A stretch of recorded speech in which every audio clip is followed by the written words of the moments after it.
Hi, I'm James. And I'm Antony. And this is Words and Numbers.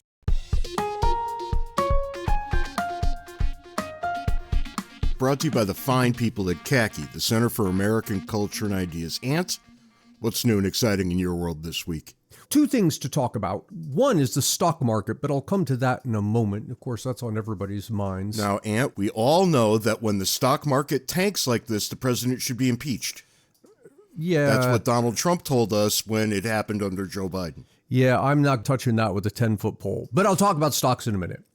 The thing that caught my attention this week is a Chinese smartphone manufacturer is coming out with deep fake detection software.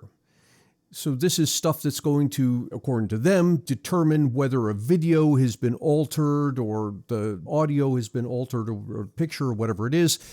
But the thing that fascinates me is the company is using AI in an attempt to detect AI deepfakes.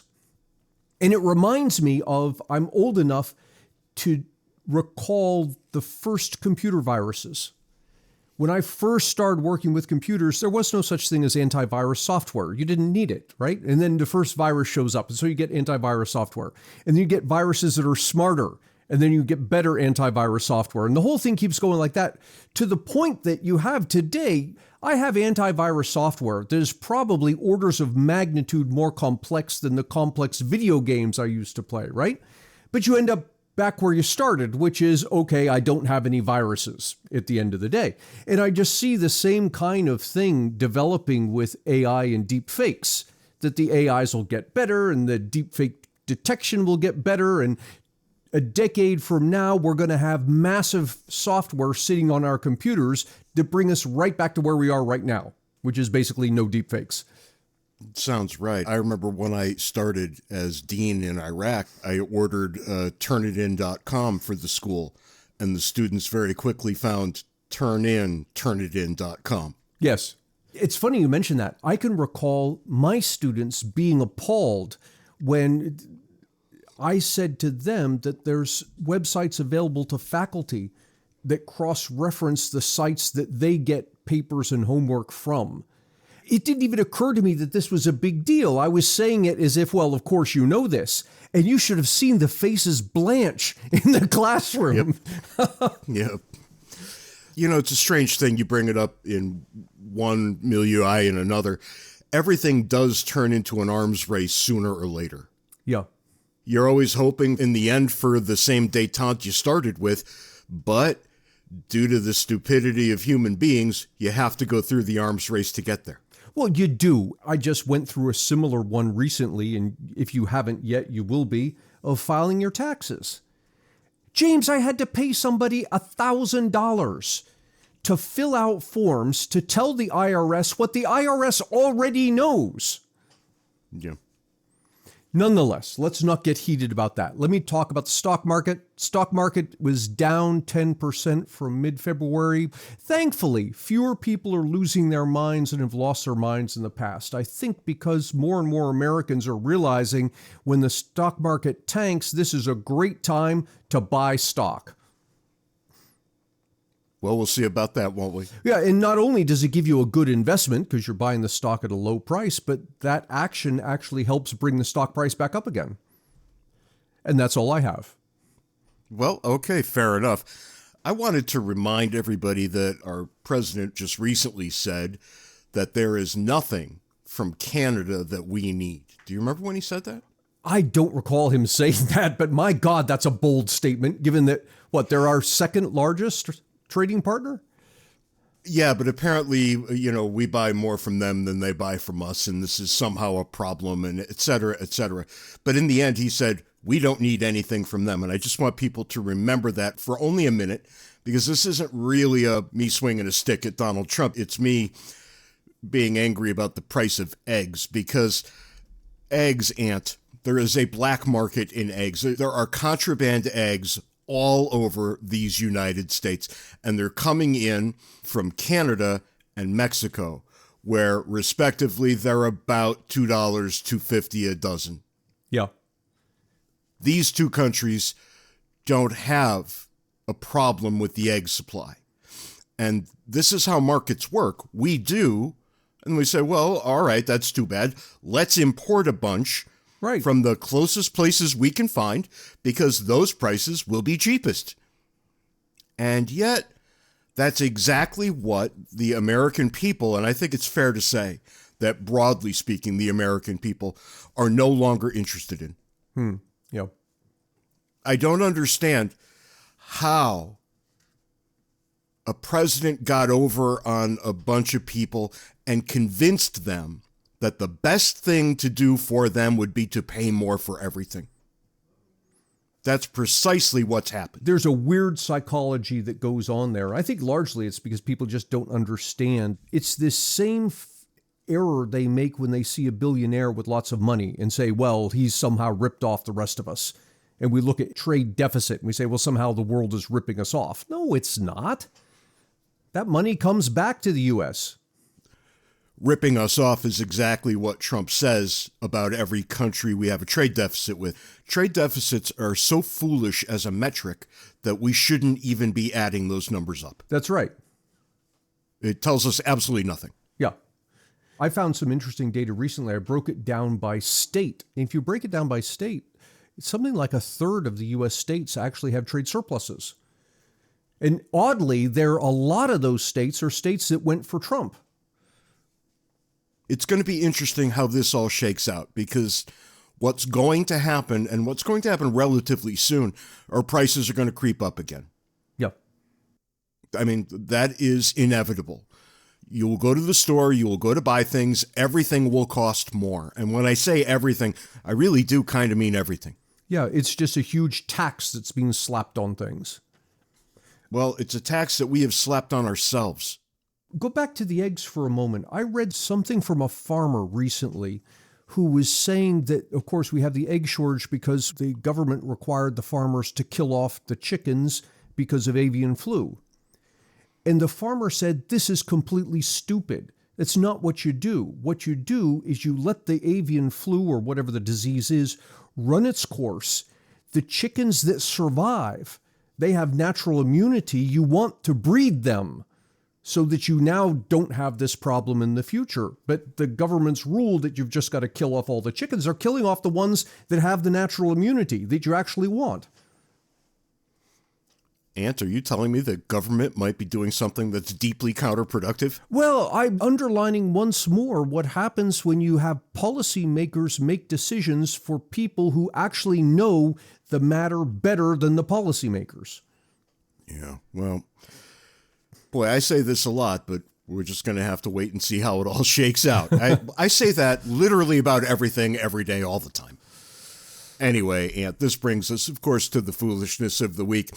And this week's foolishness is especially wonderful because it comes directly from our longtime listener, supporter, and co-conspirator, Wes Westmoreland, who sends us something from the great state of North Carolina. Did you happen to have a chance to read this nonsense over? Yeah. I don't know that I have. Did he send it to both of us? I usually flag Wes's emails as something to pay attention to. I get few of them. He sent it to us in the form of a text, and it is from the General Assembly of North Carolina, session 2025, from February 27th of this year. I'm just going to read you the title of the act. Are you ready for this? Mm-hmm. A bill to be entitled, an act to provide funds to North Carolina State University for a pilot program in Wake County to increase diversity in the game of pickleball. Increase diversity in the game of pickleball. Apparently, pickleball is exclusive somehow? These dopey fools in North Carolina's legislature think, A, pickleball should be the concern of the University of North Carolina, or North Carolina State University. Let me get that right. I can't imagine why that's the case. But given that it is, that they need to somehow increase diversity in the playing of pickleball at the collegiate level. Well, what? It's not like polo or something, right? I mean, anybody can play pickleball. That's part of the attraction.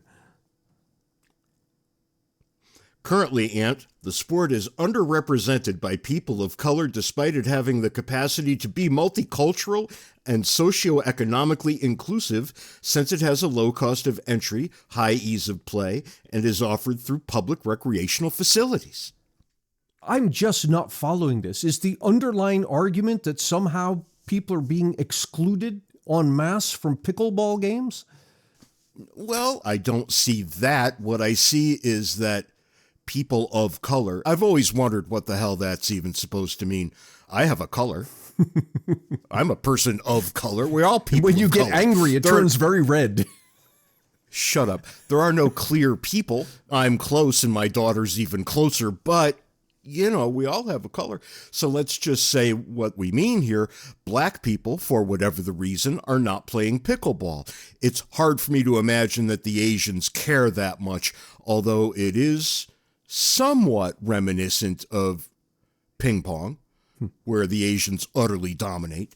So maybe the Asians are playing. I don't know. I've shot my mouth off without the proper amount of information, so we'll leave the Asians off to the side.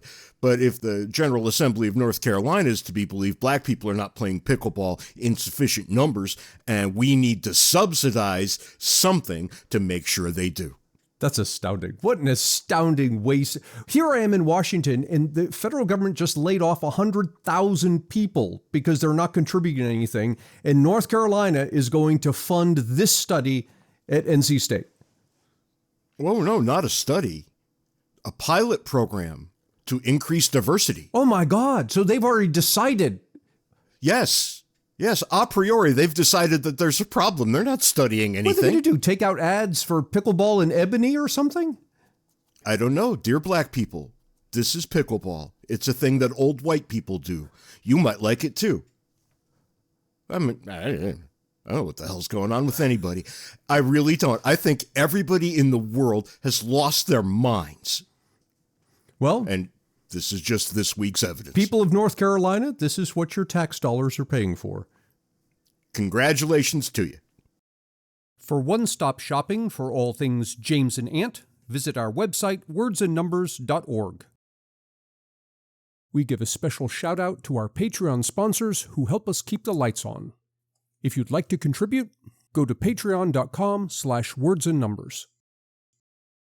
This week, Jeffrey Singer joins us. Jeffrey is Senior Fellow at the Cato Institute and works in the Department of Health and Policy Studies. He's President Emeritus and founder of Valley Surgical Clinics, the largest and oldest group of private surgical practice in Arizona, and has been in private practice as a general surgeon for 35 years. Actually, longer than that. That's all he'll admit to. Jeffrey joins us this week to talk about his upcoming book, Your Body, Your Healthcare. Well, thank you for having me here.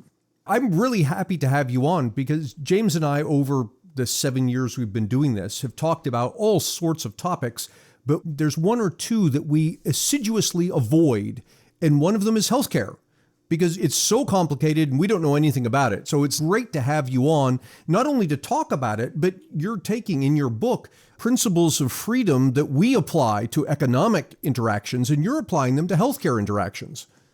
Yeah, that was my purpose of the book. In fact, obviously, in order to illustrate my points, I do get into policy. I try to keep it not too wonkish and technical because my target audience is actually just an educated general readership, not people who are health economists or doctors for that matter.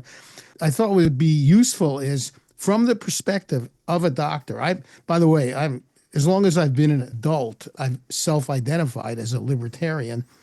So I probably have a different outlook and appreciation of the healthcare system in which I'm marinated than a lot of my colleagues who may not have thought a lot about political philosophy or economics and don't necessarily have the insights I have. So I thought it would be very helpful if instead of getting into the nitty-gritty economics, green eye shade stuff, I present everything from the standpoint of the presumption of liberty and the presumption of autonomy.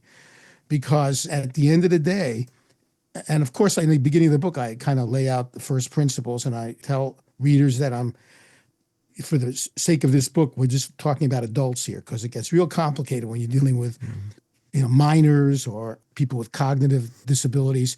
So just for the sake of this discussion, we're talking about adults. And it's important for people to realize that as doctors, we should not be paternalistic, and we should respect I don't even like the word patients. I think a better word would be clients. Patients is kind of a holdover word from hundreds of years ago when I guess people were being asked to be patient with these very painful and often, unsuccessful remedies. I think we should approach our patients as clients that, these are adults, they're sovereign entities, they're asking for our expert advice as best as we know it. We give them our advice. We tell them what we think they should do and what treatment we think they should undergo. But at the end of the day, this is their decision, and we have to respect that. From that perspective, I go through all of the different areas of healthcare, whether it has to do with what medications people can receive, what kind of healthcare expert people can get advice from, all the way down the line, or what kind of substances they could put into their own bodies to consume. We need to approach every one of these questions from the perspective of the presumption of liberty. We start with everyone is an autonomous adult who has liberty. And when we start from there, then we could look at all these other issues that way. If there's one takeaway I hope readers get from this book, I hope to think it's a consistently libertarian book. And some of the proposals that I offer might strike some readers who have not kind of thought about these things as kind of a little radical, and maybe that's a slap in the face. But if I end up getting people to realize, even if they think my proposals are a little too much or too radical, but the next time any sort of health policy issue is brought up or discussed in the media or with friends or whatever, I hope they will stop themselves in the middle and say, actually, we're talking about what we're going to force other people to do, not necessarily persuade them to do. If they get that sensitivity to that, where they realize that that's what we're talking about, then I would think I succeeded. To me, that's my goal. If you like my policy proposals, even better. But if I just get you to appreciate the fact that when you're talking about government rules and interventions into the patient-doctor relationship or into a person's decision about what they want to take into their bodies and what kind of health care they want to access, that every time a decision is imposed on someone, you're violating their autonomy. Just appreciate that. As I'm reading your book, I'm getting flashbacks to when I was in Europe, and I was so surprised at how easy it is to get certain types of, I'll use the term healthcare loosely. I needed some painkillers at one point and some, what do you call it? The anti-infection drug. Antibiotics. Antibiotics, thank you. At another point.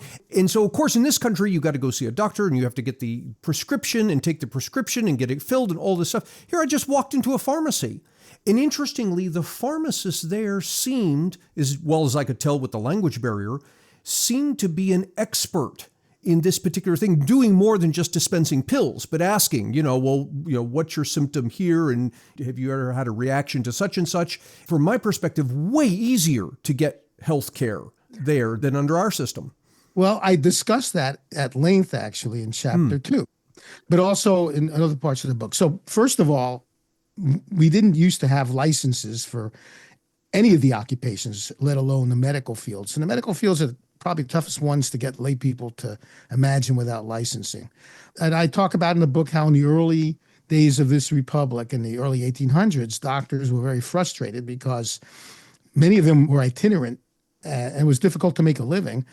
They had competition from all sorts of other types of healers. So the American Medical Association was founded with its mission of getting doctors licensed. And in the early days, they would go to state legislatures and ask them to license doctors, and they would get rebuffed by, what do you license? You don't need a license to earn a living. This is a free country. Yeah, but, there could be some bad doctors out there. You need to protect people from them. And their response would be, well, if there are bad doctors out there, they won't last very long. And Neither will their patients. Neither will the pay, right? But you won't need us to protect people from them. It'll take care of itself. After the Civil War in the late 1800s, when government got bigger and people were getting more comfortable with certain types of licensing laws. There were already some occupational licensing laws. Then the AMA started making headway. And they also, they did everything legally. They founded a network of state chapters who would lobby their state legislatures. And in the early days, what they did was they got the states to license physicians, and then the licensing board would consist of members of the state chapter of the AMA. Kind of sounds a little fishy already, right?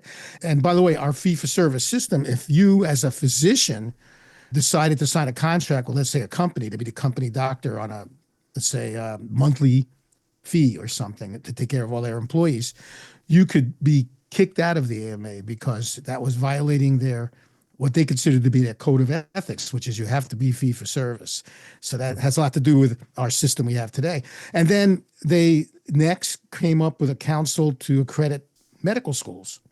And eventually in 1913, they commissioned Abraham Flexner, a very prominent educator, who came up with what was called the Flexner Report, which basically recommended that you have to have a bachelor's degree before you even go to medical school. Up until then, that wasn't required. In a lot of countries, like in Europe, you can go on a 6-year track. You don't have to get a bachelor's degree.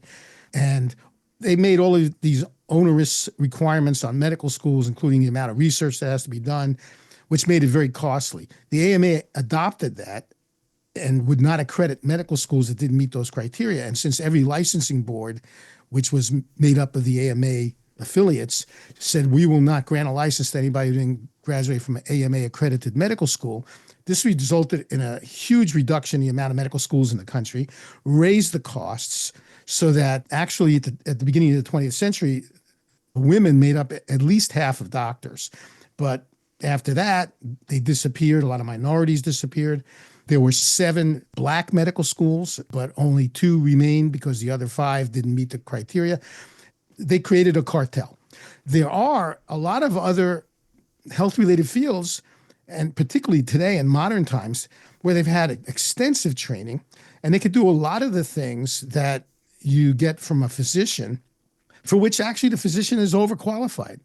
I'm not saying you don't need a doctor, but you should take advantage of a doctor's expertise on things that are less than routine. So, for example, pharmacists, and I have a section in there about this, 50% of graduates on pharmacy school these days are doctors of pharmacy, PharmD degree.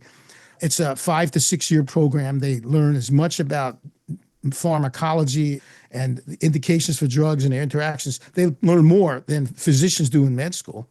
In some countries, in the UK, for example, in Australia now in most of Canada, first Alberta and then Ontario, they allow pharmacists to prescribe and test for routine things. We learned during the COVID pandemic how you can get a pharmacist to do a COVID test. Well, in those places, if you have a routine thing that you kind of know what's going to happen, like you think you have a strep throat and there's a swab test that you can take for the strep throat, and unless you're allergic to penicillin, the penicillin is the treatment. So, but nevertheless, you have to leave work early and sit in the doctor's office for an hour to get seen.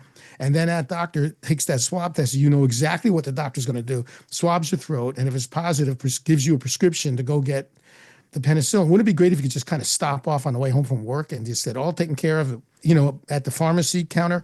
Well, they do that there. And now Idaho and Colorado have adopted the approach of Alberta and Ontario. So there's an example. All of these are protectionist policies instituted by the medical cartel.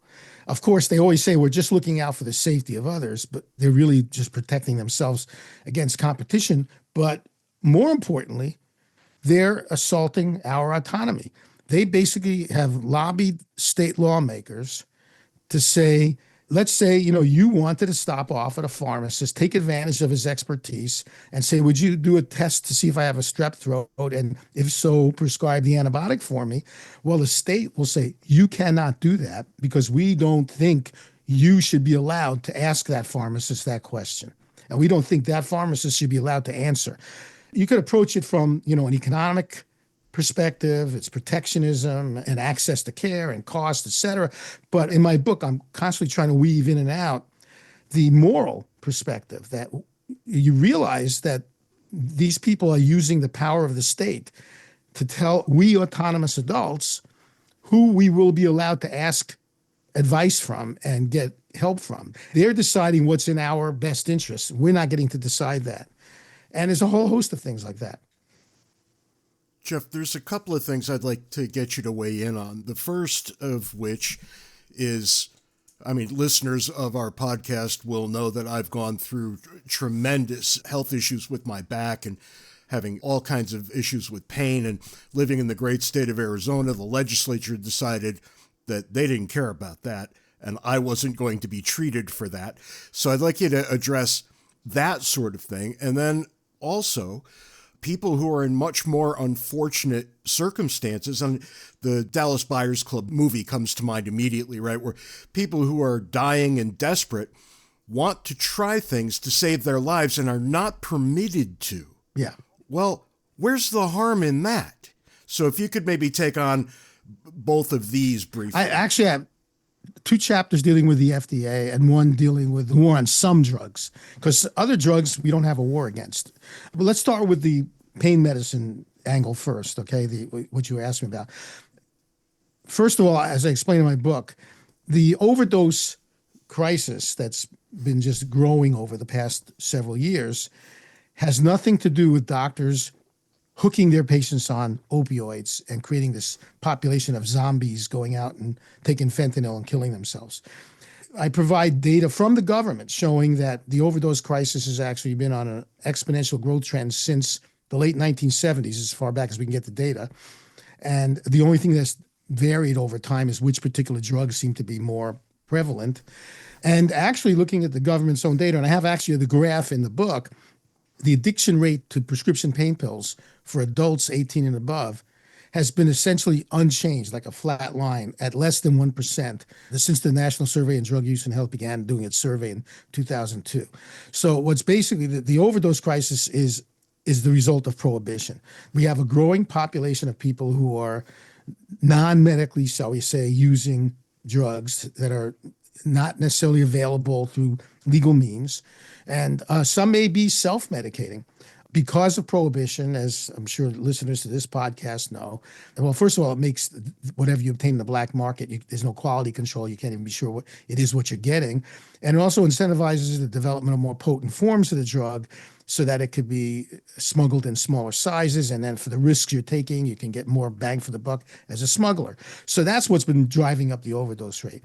Now, as far as the prescriptions and the FDA is concerned, many people may not know this, but prior to 1951, the FDA, which is a government monopoly agency dealing with which drugs can be bought and sold in the legal market, they didn't make the decision as to what's prescription only and what's over the counter. That was a proprietary decision. Obviously, if you're a manufacturer and you have a drug that's complicated, you may think, especially after consulting with your legal team, if somebody doesn't use this as we explained, that something bad's going to happen, we're going to get sued, and our reputation is going to be destroyed. So they would tell pharmacists, if somebody wants to purchase this, it's a contract. You could sell it to them providing they have a prescription from a healthcare practitioner, because that basically means there's somebody else involved who take responsibility. And then in 1951, with Durham-Humphrey amendments to the Food, Drug, and Cosmetic Act, that ended, and it was the FDA that made the decision from then on, a government monopoly. Only one entity decides. And prior to 1938, when the Food, Drug, and Cosmetic Act was passed, the government didn't even decide what medications can be sold and what we as patients can consume. It's in the book, I explain how we got there, but in 1938, Congress passed a law saying from this point forward, every drug that's already on the market is exempted, it's grandfathered, but any new drug, you have to persuade us that it's safe to use before we'll let you sell it to people.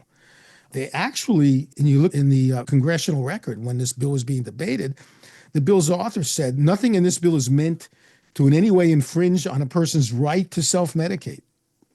Even back then, they still recognized that. And they said, however, we want to make sure they could self-medicate safely.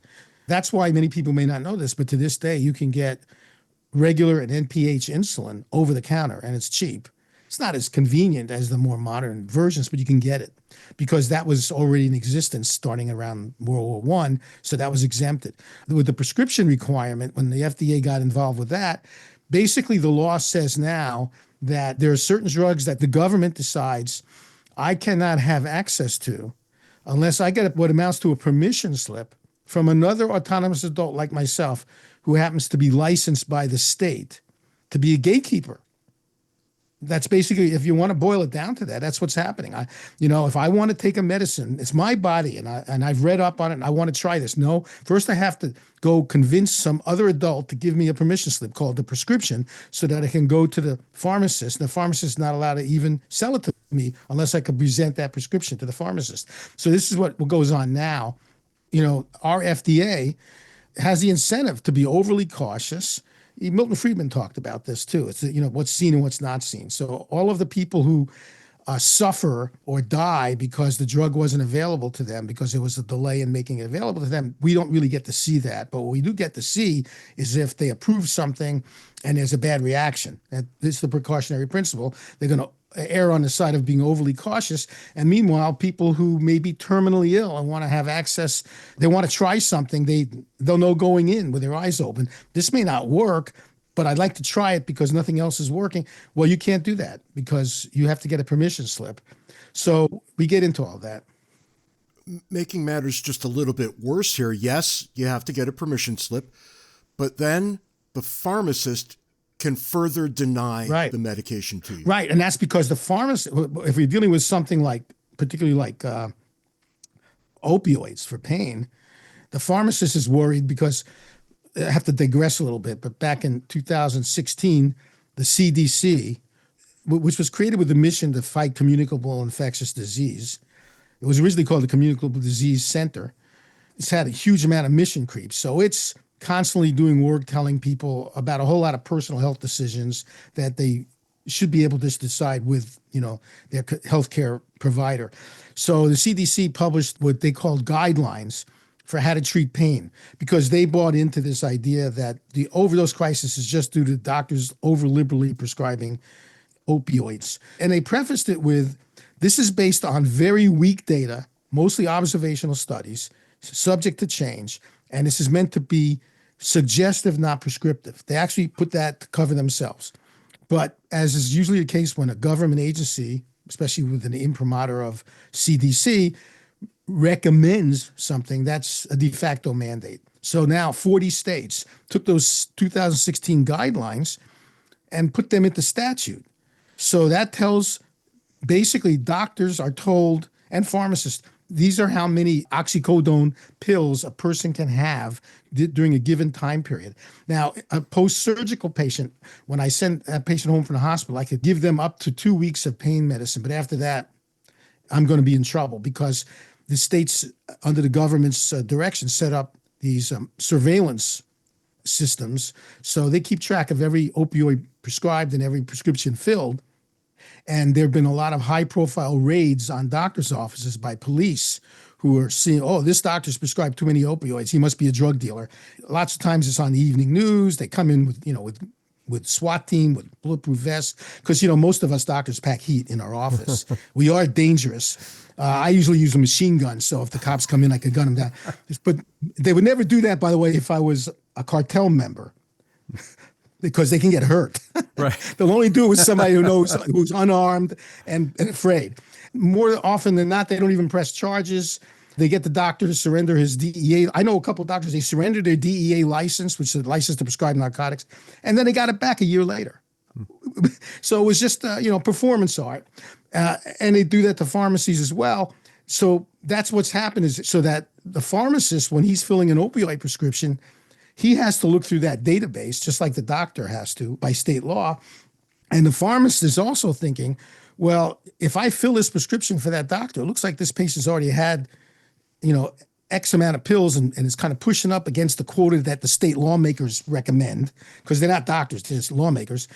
I don't want them to raid my pharmacy and me get carted off in handcuffs and be on the evening news. So they'll sometimes deny it. I could write a pain prescription for my post-op patient, and the pharmacist will tell the patient, I'm not going to fill it. And I can't necessarily blame them because we're all being terrorized by the system. And of course, think about this. Imagine if we put into statute, how much insulin to give for diabetes, how much blood pressure medicine you should give for a blood pressure of 140 systolic versus 160. I mean, first of all, if there's anything all people should have learned during the COVID pandemic is that medical science it's a work in progress. It's very individualized. What works for one person may not work for another. The dose required for one person may not be the same as for another. And a lot of things we thought we knew today, we throw out the window 2 weeks from now because we were wrong. So, but when you put these things in statute, then it's concretized. So in 2016 is when those guidelines came out. And after they received a lot of criticism from pharmacologists and pain specialists, the CDC revised the guidelines in 2022. It still needs a lot of work. They're still wrong, but they revised them. But it doesn't matter because in my state and in most of the 40 states that passed this, I'm trapped in the year 2016 because it was the 2016 guidelines that were put into effect. So any modification is going to require another act of the state legislature. It's ridiculous. That was my long-winded way of answering your question. But I go into this kind of thing, and that's chapter 6, actually, of the book. So you said, Jeff, that your goal, to the extent that you have a reachable goal, right? And most goals here are not going to be reachable, at least not in the short term. But the goal of the book is to get people to ask a very fundamental question. Is this right? Exactly. What about my autonomy? What do you think the most effective thing in your book to get people to ask that question is? The opening to my book, the introduction, I thought was illustrative. And I close with the book on the same note. So there was a very famous case in the early 20th century, 1908, a woman named Mary Slowendorf, who in those days, of course, we didn't have imaging studies like we have today. So it was very common to examine someone under anesthesia. That way they were not in pain and you can get a better exam. So her doctor wanted to do an exam under anesthesia because he suspected that she had a uterine tumor. And she agreed, but she said specifically, but after the exam, I don't want you to do anything. I want you to wake me up and discuss what you proposed to me. Not any more than that. So the doctor took her to the OR, examined her under anesthesia, appreciated a uterine fibroid tumor, and went ahead and did a hysterectomy. And she had all sorts of complications. She survived, but she was understandably angry. So she sued. She won, and then it went on appeal. And in the appeals court, a very famous, secular statement was made in the opinion by then New York Appeals Court Judge Benjamin Cardozo, who later became a Supreme Court justice. And I'm paraphrasing now, I have it precise in the book, but he basically said that everyone owns their own body, and to do something to someone without their consent constitutes an assault. That didn't change everything. There were several other similar kind of lawsuits over the next several years. And it wasn't really until this notion that all of us doctors have it drilled into us from the day we start medical school that you need to respect your patient's autonomy. You can't do anything without their informed consent. And if they refuse, even if you're very upset that they're making a big mistake, you just have to respect that. But that's actually relatively modern. As recently as the 1970s, surveys of oncologists found that a lot of them were withholding the prognosis and the seriousness of the disease from their patients because they felt that they told them, then they may not want to cooperate in what they thought was the best treatment for them. And of course, going back, we had the Tuskegee experiment where a whole bunch of African-American males in Tuskegee, Alabama were being followed so they could track the course from beginning to end of syphilis.